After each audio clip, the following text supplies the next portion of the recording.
Let's do this. New watch time. Exciting.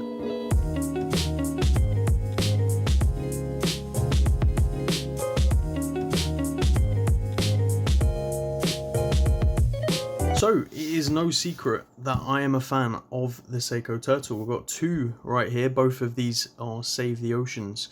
We've got the one nicknamed the Great White right there, which I seem to find myself wearing an awful lot.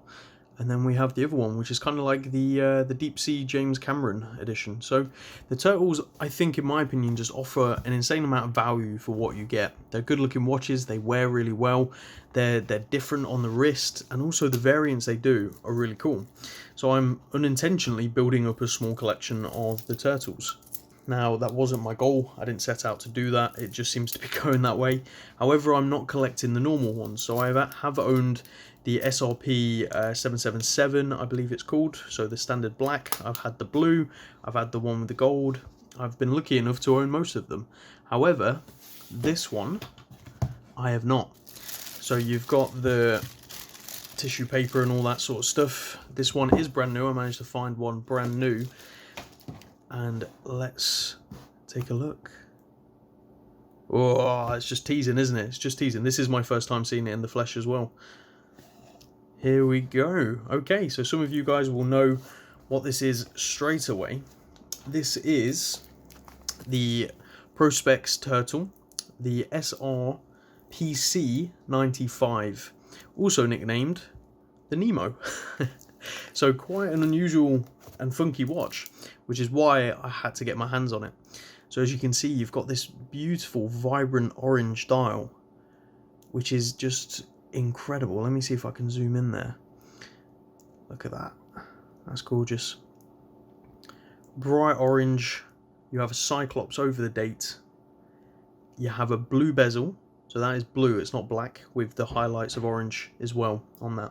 Really cool piece. Now this is a limited edition from 2019. However, the official numbers are unknown. We don't know exactly how many of these they have made. They are still available online, not through authorized dealers as far as I can tell. This was an eBay purchase. And it does come with the rubber strap as well, which is blue to match the blue on the bezel, which is really interesting.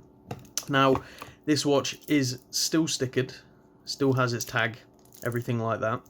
I do intend on keeping it that way for a while. However, because I already have a turtle with the exact bracelet already sized and already worn, I'm going to take this bracelet off and put my other bracelet on. And here we go. Bracelet has now been taken off and the one I've already used has been put on. So let's put this on wrist. So inside beating away in this is the Seiko Automatic 4R36, a very, very infamous movement used in pretty much most of their watches, usually have a great tolerance. I will probably do a full review of this at some point, going over my actual thoughts and feelings after giving it a good chance on the wrist. However, I can say immediately, I am pleasantly surprised. So when you look at it in terms of, you know, just the colour scheme, orange and blue, they're not colours you would typically put together. Not in my opinion anyway. However, once I've got this on wrist, I can say it's a little charmer. I am very, very surprised by how much I like this. So I bought it mainly because it was so different to what most of the Turtles are, right? The orange colour scheme has been used across the board on pretty much all of the Seiko watches. However, this is the first time they've ever used it on the Turtle. So I was interested for that fact alone, really. However, having it on wrist, I can say I'm pleasantly surprised. You've got the same feeling that you have from all of your Seiko Turtles. It's very, very familiar for anyone who has owned or used a Seiko Turtle. The main differences here are the fact you have the Cyclops over the crystal. Other than that, it's pretty much the exact same watch. I mean, there's not really much else to it. You've got a case size of 45mm, a lug tip to lug tip of 47, so it wears nice and compact on the wrist. You have 22mm lugs, and you have a 13mm thickness with that classic Turtle sort of sloping case, which gives it its name, but also gives it its ability to wear very well. In the first position of the crown, you have the manually wound. Second position is for the date and the day, as you can see. And then the final position hacks the watch and you can change the time. And a screw down crown, giving it its 200 meters of water resistancy right there. And the handset is a very, very fine polish. You've got black around the indices, and you've got that almost sword right there. Really cool watch. Really, really cool. I am very pleasantly surprised by this. I look forward to giving this some real wrist time and giving you my honest review of it after that. And maybe if you guys are interested, we'll review the other Seiko Turtles I have and do a little Seiko Turtle comparison. I don't know, we'll see.